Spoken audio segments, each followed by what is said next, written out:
Good afternoon, ladies and gentlemen. Yeah, welcome to Inspire People today. And today we're actually going to be touching on a topic that is quite popular. But then I just want you guys to have your thought around this and let's see what is going to be like.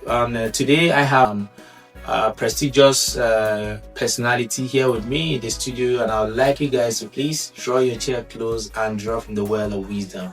Let's dive in.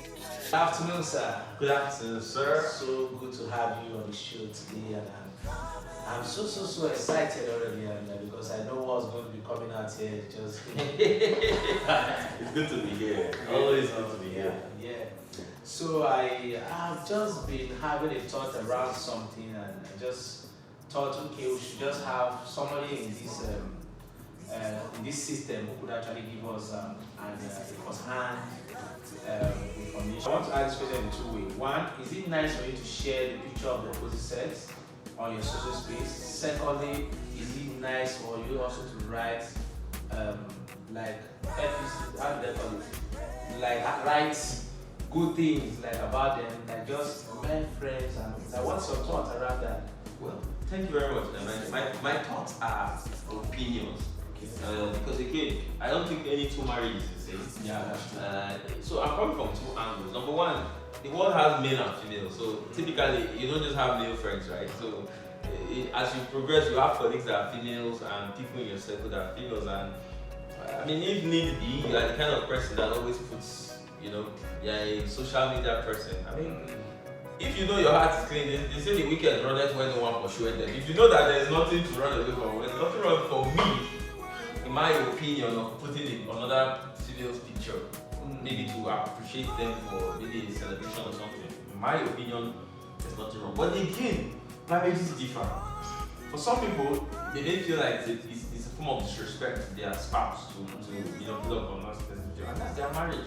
That's fine. So I don't think it's a thing of one stroke works for everybody. It's a thing of different strokes for different guys. So that's my thought. Well, I mean, this other school of thought tells people that once you are married, you're not allowed to, associate. Some people go as far as say you're not allowed to associate with opposites. You're not allowed to do anything that has any close proximity with them.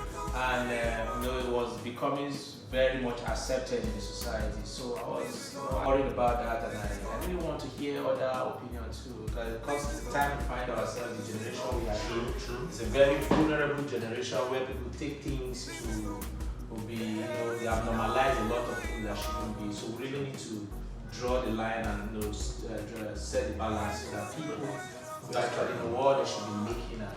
True. So I don't know, what would you have to say about the other school of thought who actually prioritize, abstaining? Should I say abstaining now, but creating that boundaries, exactly, that's the right word. Boundaries, strong boundary between you and the opposite sex. I think you have already answered the question. Moderation. Because the truth is, once you're married, there have to be boundaries. You literally have to. Because, again, sorry again for quoting the Bible, but the Bible says that. Like you're a Bible person. Okay, so let me leave it out of it then. But basically, you have to maintain boundaries. Yeah. I mean, because you're already a married person, it's okay to relate to opposite people, but there has to be a limit now so that it doesn't become a thing of disrespect. That's right. And again, apart from disrespect, you can't tell. You may be not, if you leave boundaries open, anything can happen. So yes, very important if you're married, out of respect for the institution of marriage, out of respect for yourself, out of respect for your wife, for your children, it's very important that you establish boundaries. Very important if you love your marriage anyway.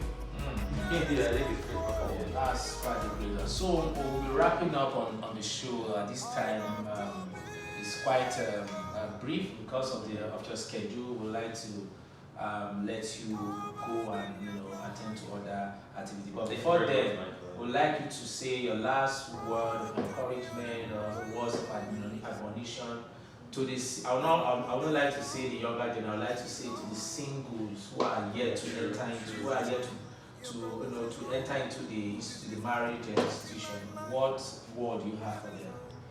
Okay, so I think for those that are coming into it, marriage is a beautiful thing. However, it's also a lot of work. It's not just a walk in the park. And I feel like a lot of wrong narratives circulating social media, especially for the Gen Zs, and it's a risky thing to go into marriage with such mindsets. You know, I know that a lot of people are saying, I cannot take what my mother took, I cannot take what my father. Well, I don't even hear I cannot take what my father took. I've not heard that one before, but where that is true, it's also important to know that it's not just a walk in the park.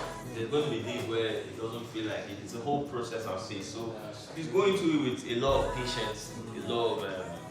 Sometimes some people have a lot of unrealistic expectations, and that's why some people have gotten their expectation from watching too much Hollywood film. Uche Montana, Sam Morris, and what are they?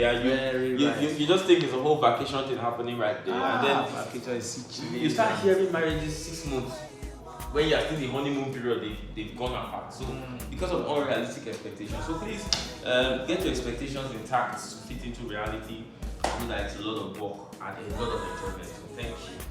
Thank you. My thoughts. Thank you so much. That was very powerful, and those illustrations, those analogies, man, they are so powerful. And I want to believe that this is already helping someone out there. You're learning from this. You're not just watching. Whatever we share here, most times are from practical experience and not just fiction. So you just need to be very much attentive and attentive memory intact. So we actually deem it fit to share a bit about marriage, because this is a whole bulk of conversation that you cannot just exhaust in a single sitting at a time. But then we can assure you that we will be coming your way subsequently, where we bring you other useful information as regards marriage and other issues of life. Remain blessed. I remain your host, Michael Lumoro. Bye bye.